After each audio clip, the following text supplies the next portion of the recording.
এসব কি মুছো কালি মেখেছো? বাচ্চাটাকে ভয় দেখাবে বলে? ভয় কেন দেখাতে যাব? আমি তো স্পেশাল চারকোল মাস্ক লাগিয়েছি, আমার ত্বক যাতে টানটান থাকে তার জন্য। থামাও। বুড়ো বয়সে ঘোড়া রোগ, কচি সাজার শখ হয়েছে, তা শুধু কালি কেন, চুনো মাখো। যত সব। দিদিভাই, তোমার পেতনিকে দিদাকে একা ছেড়ে দাও, চলো।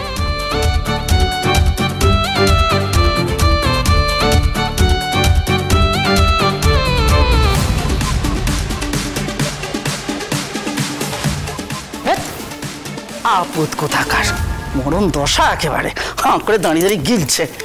কিছু মাথায় গেল? কি বলে গেল? সত্যি সত্যি যদি এই বাণীকে বাড়ি থেকে না তাড়াস না, ওই শিবনাথ রায় আমার মুখে চুনকালি মাখিয়ে বাড়ি থেকে বের করে দেবে হতভাগা। বালাই ষাট, আপনাকে বের করে দিলে তো আমারও এই বাড়ি থেকে পাট উঠেই যাবে। ওই বলে না, রইলো ভোলা চললো ঝোলা। হ্যাঁ, এ কিছু জানেই না, এই প্রবাদের মানেও বোঝে না, প্রবাদ ঠিক মতো বলতেও জানে না। একে দিয়ে মোট কথা কিচ্ছু হবে না, কিচ্ছু হবে না। আমাকে এবার মাঠে নামতে হবে। দাঁড়া তো, আমি এক্ষুনি উপরতলায় যাচ্ছি সাথীর সাথে কথা বলতে। আমি গেলাম। এই অবস্থায় যাবেন উপরতলা? তা তো বটে, এই অবস্থায় তো যাওয়া যাবে না। এখন এবার মুখ ধুতে হবে, এ করতে।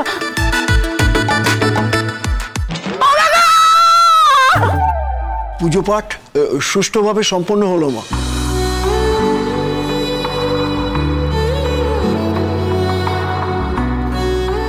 তোমার মুখ দেখে মনে হয় তুমি যেন এক বুক কষ্ট বুকে চেপে রেখেছ। কেন এত কষ্ট পাচ্ছ মা?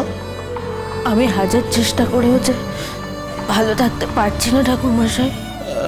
মা কিছু মনে করো না, তোমার বা হাতটা একবার দাও দেখি।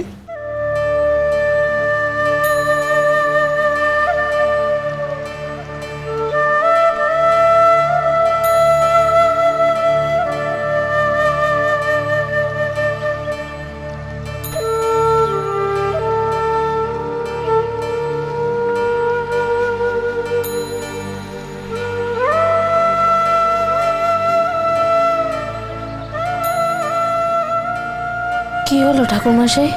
তুমি তো রাজরানী মা, তোমার তো রাজার ঘরে জন্ম।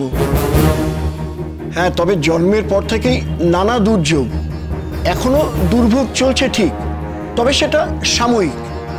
শিগগিরই তোমার সুসময় আসবে। আপনি বলছেন? হ্যাঁ বলছি, মিলিয়ে নিও। কিন্তু কিন্তু কি দেখছেন ঠাকুর মশাই? আমার খারাপ কিছু দেখছেন? মানে আমার কোনো ভারী অসুখ বা মৃত্যু যোগ?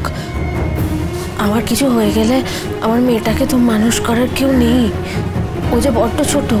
না না, তোমার তো মৃত্যুযোগ নেই। তোমার বাবা মারও নিকট ভবিষ্যতে কোনো মৃত্যুযোগ দেখছি না। হস্তরেখা অনুযায়ী তোমার বাবা মাও দীর্ঘায়ু হবে।